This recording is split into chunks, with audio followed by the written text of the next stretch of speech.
Hello and welcome to another Sunday with Sarah. I'm Sarah Baldwin, and today I'm here to answer the big question: are Waldorf schools a cult?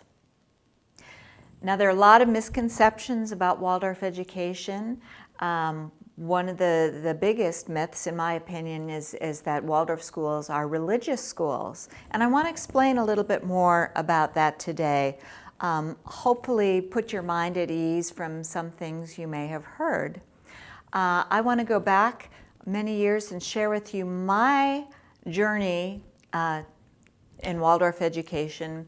When I first learned about it and was interested in becoming a teacher, I had enrolled in teacher training. This was in the very early days of the internet, but I did some research, and I found a lot of websites with alarming information, some anti-Waldorf websites claiming that Waldorf schools were a cult. They were a religious cult.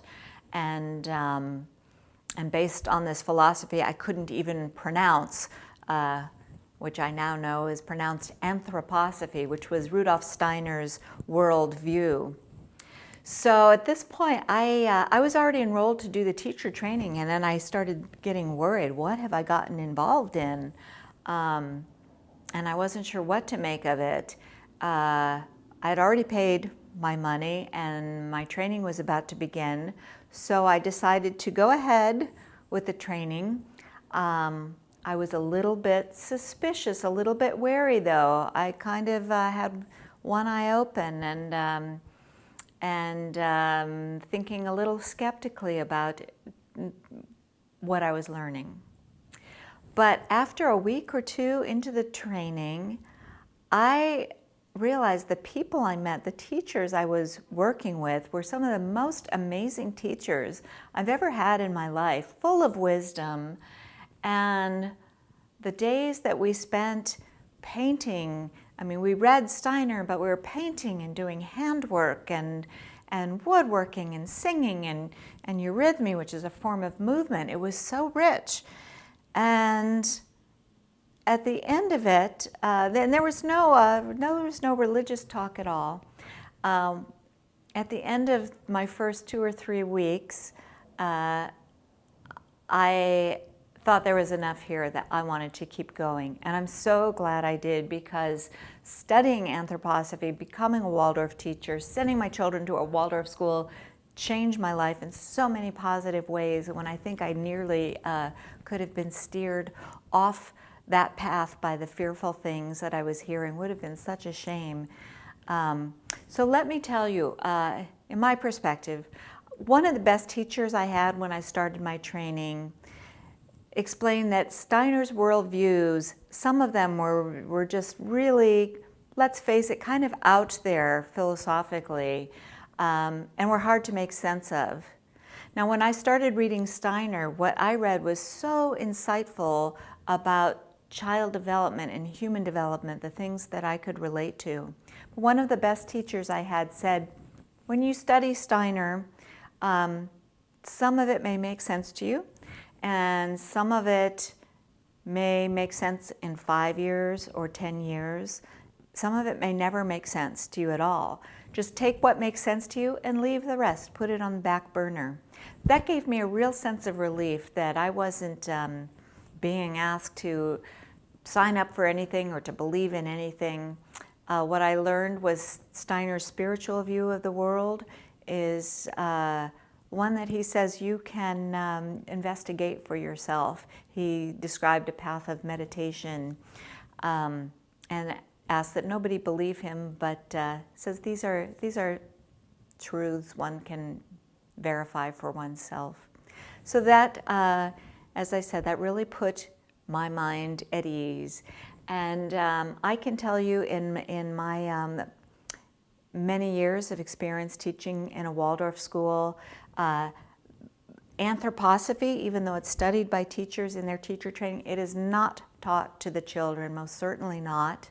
However, children do study all the many streams of the world's great religions through the grade school years, from Old Testament stories to stories of the saints in second grade in some Waldorf schools. They learn Norse mythology, Greek mythology. They learn ancient Persian mythology, all these world streams, and later Buddhism and Hinduism. They're exposed to all of this. And if you study all the world's great religions, they all have the same common theme of love and living a moral and ethical life. And so it is a moral education, I would say, more than a religious education. I have had the privilege of teaching with teachers who were Jewish and Muslim, Hindu, pagan, and some that were adherents of anthroposophy. And there are Waldorf schools all over the world now, in India, many in China, that are teaching children and families from different spiritual streams. And at our Waldorf schools here at home in America, children whose families don't practice any religion at all. One thing I say when I'm interviewing parents and introducing them to Waldorf education is that it's not a religious school, but the teachers do hold a spiritual view of the child, just as Maria Montessori did, seeing the whole child as body, mind, and spirit. So if having a spiritual worldview is uncomfortable for you, it may not be a good fit, but I just want to assure you that we're not teaching religion, and Waldorf schools are not a cult. And going back to that idea, when I first got involved and got worried about what I was getting involved in, I started researching cults and what is a cult. And generally, the Cult Awareness Network defines a cult as having a living leader, and often cults want you to give all your money and cut off ties to friends and family. And everything I read on this checklist reassured me that I was not getting involved in a cult. Waldorf doesn't have a living leader. Rudolf Steiner was a philosopher who prescribed this incredible method of education, and it's all about family and community, and I hope that dispels some myths for you. I'm sure this video will generate a lot of questions. I love addressing these questions, and happy to take them and respond to them. So thanks for watching, and I will see you again next time.